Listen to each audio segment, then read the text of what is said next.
Modes of transfer of heat, मतलब heat कैसे transfer होती है। जैसे आप लोगों को एनर्जी वालों को पता हो कि जो जैसे हम वाटर की बात करें, आपने 9th क्लास में डिफ्यूजन पढ़ रखा हो। वाटर कहाँ से कहाँ मूव करता है, हाई प्रेशर से लो प्रेशर तक। एनर्जी कहाँ से मूव करती है, हाई कंसंट्रेशन से लो कंसंट्रेशन तक। सेम हमारा हीट का रहेगा, हीट भी कहाँ से कहाँ फ्लो करेगा, हाई टेम्परेचर से लो टेम्परेचर। क्लियर है। कंडक्शन का मतलब होता है कि हीट को ट्रांसफर करने का वो मेथड जिसके द्वारा हीट फ्लो करे from high temperature to low temperature. Heat कहां से कहां फ्लो करेगी, हाई टेम्परेचर से low temperature, without any actual movement of particle. मतलब कंडक्शन वाले मेथड में पार्टिकल कोई भी मूव नहीं करेगा लेकिन हीट ट्रांसफर करेगी। कैसे, जैसे मान लो कि टेस्ट हुआ हमारे कोचिंग में, ठीक है, बच्चे बैठे हुए हैं, मैंने एक एक को टेस्ट की कॉपी, मान लो मेरे हाथ में पहली जो शीट है वो सबसे लास्ट के बच्चे की है, बात समझ में आ रही है। तो अब मेरी शीट को बचाने का मेरे पास दो तरीके हैं, या तो मैं पहले बच्चे को दूं, वो पहला बच्चा अगले बच्चे को देगा, वो बच्चा अगले को, वो बच्चा पीछे वाले को, वाला पीछे वाले को। क्या होगा, ऐसे शीट मूव करेगी लेकिन कोई जो पार्टिकल बच्चा वो मूव नहीं करेगा। नहीं समझे? जैसे मान लो तुम ये मैं बैठा हूँ यहाँ पर, ठीक है, और तुम ये 4 बच्चे बैठे, ठीक है, मेरे हाथ में ये लास्ट वाले बच्चे की मार्कशीट है, तो मैं इसको दूंगा, ये वाला बच्चा इसको देगा, ऐसे हाथ फैला के इसको देगा, ये वाला इसको देगा। तो क्या ये बच्चा मूव कर रहा है? क्या मूव कर रहा है? वो शीट मूव कर रहा है। तो यहाँ पर जब हीट फ्लो करे हाई टेम्परेचर से लो टेम्परेचर की तरफ without any movement of particle, तो उसे हम क्या बोलते हैं? कंडक्शन। क्या बोलते हैं? कंडक्शन। अब इसी शीट को पहुंचाने का मेरे पास दो तरीके हैं। ये मान लो हमारी क्लासरूम इतनी बड़ी है, यहाँ बच्चे बैठे हैं पूरे, ठीक है, इस तरीके से बच्चे बैठे। दूसरे तरीके से खुद आ जाओ देने। अब क्या हो सकता है, लेकिन चलो यार मैं तो देने आऊंगा, किसी कैसी बात कर। मान लो मैंने इसको मार्कशीट दी, और जो अब मेरे पास मार्कशीट है वो इसी वाले बच्चे की है, तो क्या पता ये बच्चा उठ के यहाँ से घूम के इधर आ जाए, ऐसे तो आ सकता है, पागल है, क्या कर सकते हैं, इसे घूम के आ सकता है ना। अरे बीच में और बच्चे भी तो बैठे होंगे ना, तो कैसे आ जाएगा, इसलिए वो घूम के आ रहा है। बात समझ में आ रही है? मतलब शीट को पहुंचाने का दूसरा तरीका क्या है कि वो ऐसे घूम जाए। अब क्या होगा, पार्टिकल खुद मूव कर रहा है, ये बच्चा उठ के यहाँ से हिल के आ गया ना। पहले क्या हो रहा था, बच्चा मूव नहीं कर रहा था, सिर्फ शीट्स मूव कर रही थी। अब क्या हो रहा है, बच्चा मूव कर रहा है। तो जब बच्चा मूव करने लगे उसे हम बोलते हैं कन्वेक्शन। क्या बोलते हैं? कन्वेक्शन। ठीक है। कंडक्शन का मतलब क्या होता है, हीट को ट्रांसफर करने का वो मेथड जिसमें पार्टिकल मूव नहीं करेगा, इसमें पार्टिकल मूव करेगा। हीट कहां से कहां फ्लो करती है, हाई टेम्परेचर से लो टेम्परेचर। कोई दिक्कत है तक? नहीं। ठीक है, डेफिनेशन लिखेंगे इसकी। हाँ जी, रेडिएशन। तीसरा हमारा होता है रेडिएशन।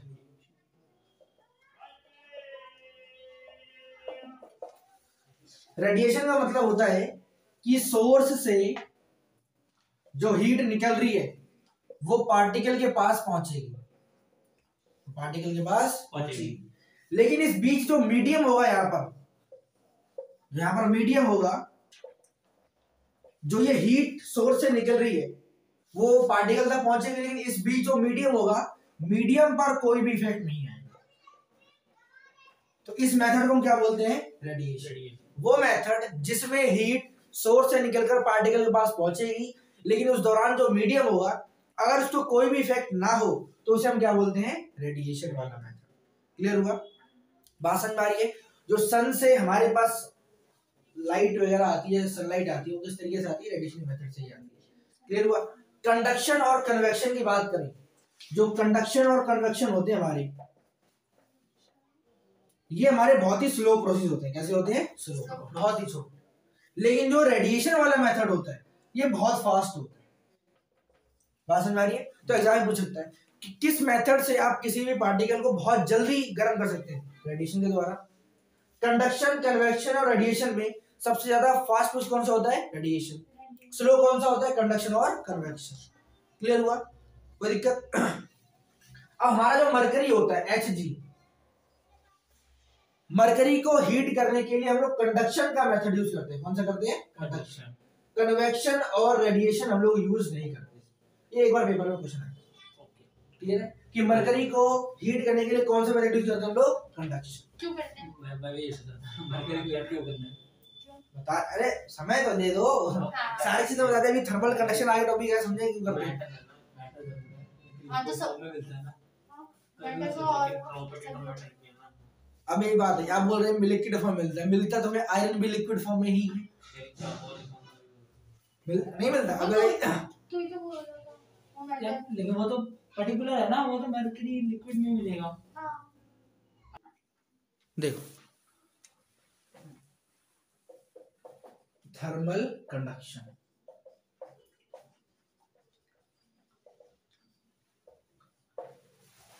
थर्मल कंडक्शन का मतलब होता है किसी भी सिस्टम को, मान लो बेसिकली बात करें किसी भी सिस्टम को या किसी भी मैटर को या फिर किसी भी बॉडी को, मान लो वर्ड एक बहुत इंपॉर्टेंट है ना, किसी भी बॉडी को हम हीट करेंगे। अच्छा हीट कहां से कहां फ्लो करती है? हाई टेम्परेचर से लो टेम्परेचर। तो थर्मल कंडक्शन का मतलब होता है किसी बॉडी को हीट करना, और हमारी हीट कहां से कहां फ्लो करेगी? हाई टेम्परेचर से लो टेम्परेचर। मान लो ये मेरे पास एक बॉडी इस तरीके से और इसको मैं कर रहा हूं हीट। क्या कर रहा हूं मैं? हीट। और इसके अंदर मान लो छोटे छोटे पार्टिकल्स हैं, ठीक है, हमारे पास क्या है? पार्टिकल। तो थर्मल कंडक्शन का मतलब है किसी भी बॉडी को हीट करना, हीट को फ्लो करवा के कहां से कहां तक? हाई टेम्परेचर से लो टेम्परेचर। मतलब बॉडी में जो हीट फ्लो करेगी वो कहां से कहां करेगी? High temperature to low temperature. लेकिन इस दौरान कोई भी पार्टिकल मूवमेंट नहीं करेगा, कोई पार्टिकल मूवमेंट नहीं करेगा। तो फिर हीट किस तरीके से फ्लो करेगी? By the method of molecular collisions. Molecular collisions, molecule का क्या होगा? कोलाइडेशन होगा। क्या होगा? कोलाइड होगा, टकराएंगे आपस में। ठीक है। थर्मल कंडक्शन, अच्छा ऐसे वैसे जाते हैं। थर्मल कंडक्शन का मतलब क्या होता है कि किसी भी बॉडी को हीट करना, हीट कहां से कहां फ्लो करेगी? हाई टेम्परेचर से लो टेम्परेचर तक। लेकिन उस दौरान कोई भी पार्टिकल मूवमेंट नहीं दिखाएगा। सिर्फ कैसे मूव करेगी? फिर हीट हमारी मॉलिक्यूलर कोलिजन्स के द्वारा। अब जब हमारा थर्मल कंडक्शन हो रहा होगा उस दौरान किसी बॉडी के पास दो स्टेट्स आती हैं। क्या आती हैं? दो स्टेट। एक हमारी होती है वेरिएबल स्टेट और एक हमारी होती है स्टेडी स्टेट। क्या होती है हमारी? Steady state. क्लियर है? एक हमारी क्या होती है? वेरिएबल स्टेट, और एक हमारी क्या होती है? Steady state. जैसे ही आपको ना से चल रहा है, वेरिएबल का मतलब क्या? जो वेरी करेगा, चेंज करेगा। वेरिएबल स्टेट में हीट जो है वो एक जगह से दूसरी जगह क्या होगी? फ्लो होगी। समझ आ रही है? वेरिएबल का मतलब क्या होता है? चेंज होना। वेरिएबल स्टेट में बॉडी के अंदर एक जगह से दूसरी जगह तक हीट ट्रांसफर होगी, लेकिन स्टेडी स्टेट आते ही अब और ज्यादा हीट ट्रांसफर नहीं होगी। अब हीट का ट्रांसफर क्या हो जाएगा? रुक जाएगा। उसे हम क्या बोलते हैं? Steady state. स्टेडी का मतलब क्या होता है? रुका हुआ। ये होता है ना। तो स्टेडी, जैसे आपने स्ट्रीमलाइन फ्लो पढ़ा हो, धैर्य से काम चल रहा है, तो वही यहाँ पर ही है। वेरिएबल में क्या होगा? हीट ट्रांसफर होगी, स्टेडी में अब नहीं होगी। क्लियर हुआ? तो थर्मल कंडक्शन का मतलब क्या है कि किसी भी बॉडी के अंदर हाई टेम्परेचर से लो टेम्परेचर तक हीट का ट्रांसफर होना without any actual movement of particle, लेकिन किसके द्वारा? मॉलिक्यूलर कोलिजन्स के द्वारा। क्लियर है? जब थर्मल कंडक्शन होता है उस दौरान बॉडी के पास दो स्टेट्स आती है, वेरिएबल और एक हमारी क्या होती है? Steady state. वेरिएबल में हीट ट्रांसफर होगी, स्टेडी में अब और हीट ट्रांसफर नहीं होगी। जैसे आपने पढ़ा सैचुरेशन पॉइंट पढ़ा हो, वही उसी तरीके की स्टेडी स्टेट। क्लियर हुआ? जैसे आपने सैचुरेशन पॉइंट पढ़ा है कि अब और ज्यादा नमक नहीं घुल सकता, अब घुल चुका है, तो अब हीट ट्रांसफर हो चुकी है, अब ज्यादा हीट ट्रांसफर नहीं होगी। क्लियर हुआ? देखो मान लीजिए हमारे पास एक रॉड है इस तरीके से, ये इसके अंदर पार्टिकल्स, ये मेरे क्या है? पार्टिकल्स। एक रॉड है मेरे पास, ठीक है, इसको मैं यहां से इसको हीट करना स्टार्ट कर रहा हूं, यहां से मैं हीट प्रोवाइड कर रहा हूं। इनिशियली की बात है जब मैंने हीट नई नई ट्रांसफर करनी स्टार्ट करी है, तो मुझे ये बताइए कि ये वाला कोना ज्यादा गर्म होगा या ये वाला? इधर वाला। नॉर्मल सी बात है कि हीट यहाँ से ज्यादा आ रही है, तो यहाँ का टेम्परेचर मैंने क्या दोनों टेम्परेचर सेम होगा? अलग अलग होगा क्योंकि हीट अलग अलग आ रही है। तो यहाँ से मैंने बोल दिया T1, यहाँ का बोल दिया मैंने T2। मैं जानता हूं कि T1 is greater than T2, but एक ऐसा पॉइंट आएगा जब हीट ट्रांसफर हो चुकी होगी। अच्छा अभी क्या होगा, ये वाला जो फेस है ज्यादा गर्म है और ये वाला फेस क्या है, कम गर्म। अब हीट कहां से कहां फ्लो करती है, हाई टेम्परेचर से लो टेम्परेचर। तो हीट कहां से कहां ट्रांसफर करेगी, ऐसे। क्या पार्टिकल उठ के आएगा यहाँ पे, नहीं, मॉलिक्यूलर कोलिजन्स होंगी। क्या होगी, molecular collisions.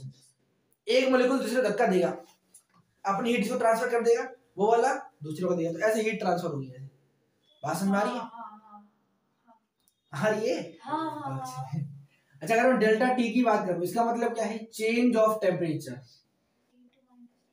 Change of temperature. कोई दिक्कत नो। इसकी रॉड की लेंथ को मैंने बोल दिया x, क्या बोल दिया मैंने, x। इसका मतलब क्या है, लेंथ ऑफ द रॉड। तो अगर मैं डेल्टा टी बाय एक्स लिखूं, क्या लिखूं मैं, डेल्टा टी बाय एक्स, इसे हम बोलते हैं टेम्परेचर ग्रेडियंट। क्या बोलते हैं इसको, टेम्परेचर ग्रेडियंट। हमने पोटेंशियल ग्रेडियंट भी पढ़ा हो, प्रेशर ग्रेडियंट आपको बता रखा हो, फ्लूइड से बताया हुआ प्रेशर ग्रेडियंट। जब भी किसी ग्रेडियंट निकालना हो ना, उसको किससे डिवाइड करते हैं, लेंथ से, बताया हुआ मैंने, ठीक है। जब भी किसी का ग्रेडियंट निकाल कैसे करते हैं, आपको लेंथ से डिवाइड करते हैं।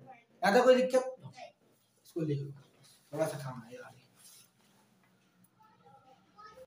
हाँ, ये मान लो मेरे पास एक क्यूब है इस तरीके से,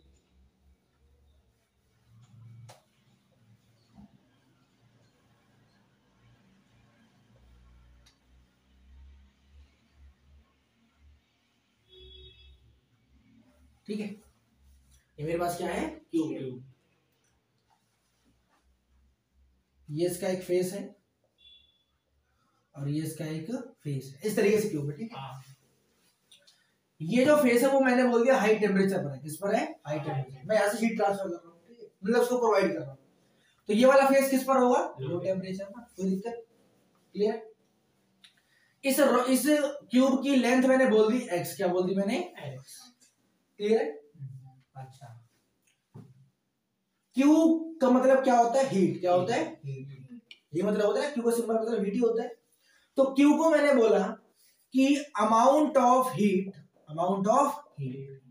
अच्छा हीट कहां से कहां फ्लो करती है, हाई टेम्परेचर से लो टेम्परेचर। तो मैंने बोल दिया Q का मतलब है amount of heat that transfer from high temperature to low temperature, या फिर वो सरफेस जो हाई टेम्परेचर पर है वहां से लो टेम्परेचर वाले सरफेस की तक।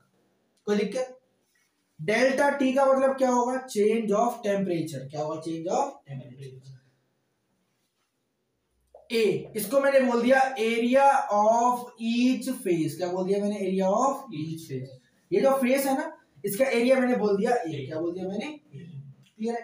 तो ऐसा पाया गया कि जो हीट यहां से लेकर यहां तक आएगी, एक स्मॉल टी टाइम। क्या बोल दिया मैंने इसको, टाइम। क्या टाइम, ये वो टाइम है जिसमें Q amount of heat high temperature से लो टेम्परेचर तक फ्लो करेगी। कोई दिक्कत।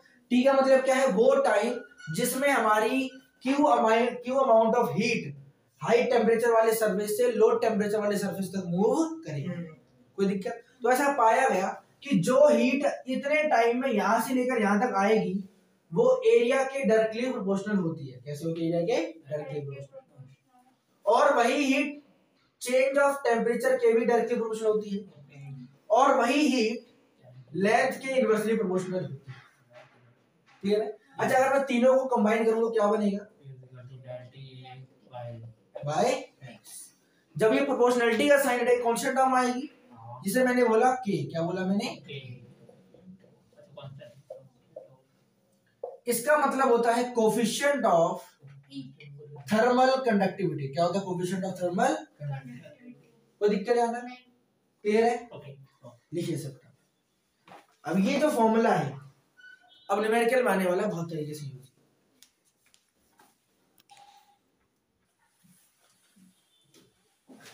अच्छा क्या फॉर्मूला आया क्यू का, के A delta T bye x, ठीक है। अच्छा K का मतलब क्या होता है, कोफिशिएंट ऑफ थर्मल कंडक्टिविटी।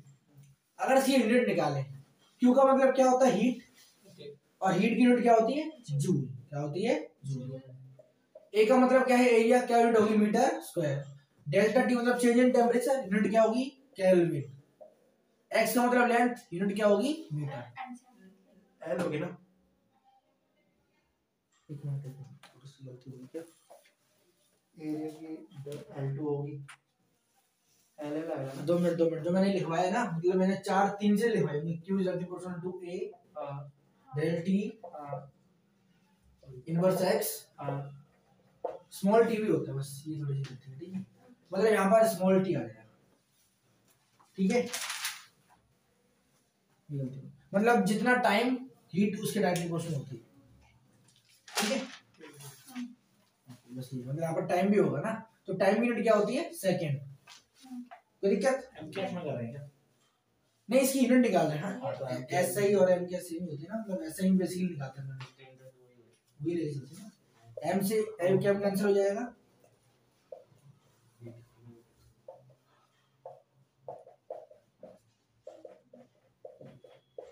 तो इस के की यूनिट क्या है, जूल पर मीटर पर केल्विन पर सेकंड। क्लियर है, देखिए पेपर में आ सकता है पूछने के लिए, इसकी यूनिट बताइए।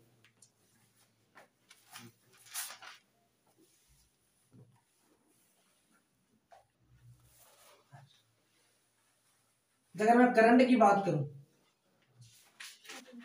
करंट का मतलब क्या होता है, कितना चार्ज कितने टाइम में फ्लो कर रहा है, उसे हम क्या बोलते हैं, करंट। Q बाय T का मतलब क्या होता है, करंट। अब लोग ये तो चार्ज भी होता है और ये हीट भी है, समझ आ रहे हो ना। सिंबल सेम लेके ना, Q का सिंबल, हम चार्ज सिंबल Q होता है ना, छोटा Q होता है, वेरी गुड, ठीक है। जैसा हमारा इलेक्ट्रिक करंट, छोटा जैसा हमारा इलेक्ट्रिक करंट होता है ना, वैसे हमारा हीट करंट होता है। क्या होता है हमारा, हीट करंट। इसको आई से जनरेट करेंगे, इसको H से करेंगे, ठीक है। इसका मतलब होता है कि कितनी हीट कितने टाइम में फ्लो कर रही है, उसे हम क्या बोलते हैं, हीट करंट। कोई दिक्कत, ओके लिखिए इसको। ये मेरे 10th की कॉपी में पहले वो वाला लिखा हुआ है। अच्छा अभी ये तो हमने डेल्टा क्यू का फॉर्मूला मैंने क्या लिखवाया होगा, अभी के A delta T T by X लिखवाया होगा ना। अच्छा ये टी यहाँ पर आ गया, ठीक है, ये बन जाएगा। अब डेल्टा क्यू बाई टी क्या मेरा हीट करंट होता है, कोई दिक्कत, सब में डेल्टा लगेगा ना, फिर उसके बाद सब में लगाएगा तो एरिया में डेल्टा हो जाएगा। एरिया में तो चेंज, एरिया में चेंज आ रहा है, टेंपरेचर चेंज होगा ना भाई। अच्छा कौन से चीजों में तो लेकिन वो हम बोलते हैं चेंज इन टेंपरेचर तो हट ही जाएगा ना, एक तरह से डेल्टा से कटता नहीं है ये भी। देखो अच्छा करंट की बात करें,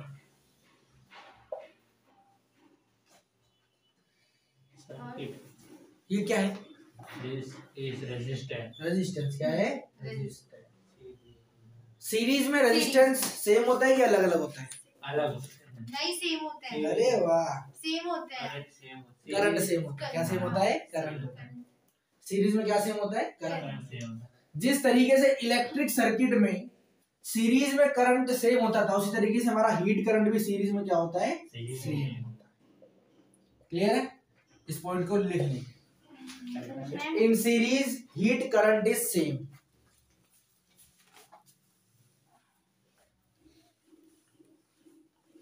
हीट करंट इज सेम, हाँ जी।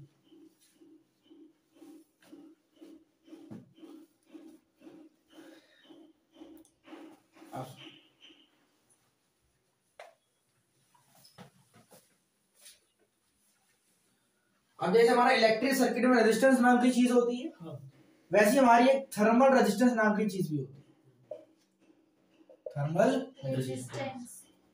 यहाँ पर R का फॉर्मूला V अपॉन I होता है। फर्क इतना है कि यहाँ पर R का फॉर्मूला ये कौन सा है, thermal resistance, delta T upon H। क्या होता है, डेल्टा T अपॉन H। एक और होता है x अपॉन के ए। क्या होता है? x अपॉन के। के का मतलब क्या होता है? Coefficient thermal conductivity. क्लियर है? इसमें कोई नई चीज नहीं है। अच्छा, h का मतलब क्या होता है? अभी फॉर्मूला लिखा होगा के A delta T by x, लिखा होगा मेरे ख्याल से, है ना? तो यहां से मैं डेल्टा टी अपॉन एच को x बाई के बोल सकता हूं। यहां पर अगर ये ऊपर नीचे हो गई, क्लियर है? और डेल्टा टी बाई एच किसके बराबर है? मेरा थर्मल रेजिस्टेंस है। ये 3-4 फॉर्मूले हैं, एक बार देख लो इनको। सब तो आरएच का ही फॉर्म है ना? हाँ जी बिल्कुल है। कितने फॉर्मूले? 1 2 3 4 2 है, 4 है क्या? फॉर्मूले। दो ही तो दो ही तो फॉर्मूले हैं, बस मैंने ऐसे तो कर समझा दिया आप लोगों को। ये बस समझे ना कि ये मतलब एरिया है यहाँ पर, और के का मतलब कोफिशिएंट थर्मल कंडक्टिविटी। ठीक है, हम क्या मैंने लिखा नहीं बस बड़े तरीके से लिखो उसको। चल देखो मैं करा हूँ। क्वेश्चन वाला कब आया था? क्या निकालना है? हीट करंट निकालना है? नहीं, IIT 96 में आया था, दिल्ली में 2016 में क्वेश्चन आया। अच्छा ठीक है, देखो तो ये बच्चा है। अगर हम स्टेडी स्टेट की बात करें तो स्टेडी स्टेट में क्या होता है कि अब हीट फ्लो नहीं करेगी, जितनी कर रही थी वो कर चुकी है, अब आगे फ्लो नहीं करेगी। तो यहां से लेके यहां तक की लेंथ मैंने मान ली x, और यहां से लेके यहां तक की भी मैंने क्या मान ली? x। दोनों की लेंथ मैंने क्या मान ली? सेम, कोई फर्क नहीं पड़ेगा उससे। अच्छा, अब स्टेडी स्टेट में क्या होगा? जो क्यूब ए की हीट करंट होगा, मेरी बात सुनो, स्टेडी स्टेट में क्या होता है कि अब ज्यादा हीट फ्लो नहीं करी, इतनी करनी थी वो फ्लो कर चुकी है। मतलब इसका क्या है? The rate of flow of heat through cube A is equal to rate of flow of cube through cube B. मतलब जितनी हीट, ये सीरीज समझते हैं। हाँ, rate of flow of heat through cube A is equal to cube B. मतलब जिस rate से flow करेगी ए से, सेम रेट से इसमें करेगी बी से। यही तो होता है ना स्टेडी स्टेट में। अच्छा, rate of flow of heat, इसका मतलब क्या हुआ? Heat current. क्या हुआ? Rate of flow heat current. Current का मतलब क्या होता है? The rate of flow of charge. तो rate of flow of heat क्या हुआ? Heat current. यानी हीट और current of A is equal to heat current of B. कोई दिक्कत आता है? नथिंग। हीट करंट का फॉर्मूला क्या होता है? के ए, होता तो है, क्या होता है? Del T by X. Okay, clear है? हम इस पॉइंट की बात कर रहे हैं, इस वाले पॉइंट की। हम मान रहे हैं कि इस पॉइंट पर यहां पर जो हीट होगी, यहां पर हीट क्या होगी? सेम होगी। कोई दिक्कत? अच्छा, के तो दोनों का सेम है क्या? नहीं है, नहीं सेम है ए, लेकिन दोनों का एरिया क्या होगा? सेम, दोनों सेम साइज का है। डेल टी का मतलब क्या होता है? Change in temperature. जब हीट कहां से कहां फ्लो करेगी? हाई टेम्परेचर से लो टेम्परेचर। ये होगा ना? अब मैं समझ गया, 100 में से t माइनस 100 माइनस टी, और दूसरे वाले में से t माइनस 0। वेरी गुड, अब तो t में शाबाश। Divide by x। x का मतलब क्या है? जो डिस्टेंस ज्यादा हीट फ्लो कर रही है, इक्वल टू हमारा क्या होगा? के बी इंटू ए। अब हीट कहां से क्या फ्लो करेगी? यहां से। अब यहां से नहीं करेगी, यहां में लो टेम्परेचर है। t minus 0 divide by x। x A cancel, के की वैल्यू आपका t यहां से आ जाएगा। t आपका आना चाहिए 60 डिग्री। कितना आना चाहिए? 60 डिग्री। कोई दिक्कत? बहुत ही सिंपल क्वेश्चन था ये। क्लियर है? ओके। IIT 96 में आया था, दिल्ली में 2016 में आया था क्वेश्चन। कर लेने वाले क्लियर।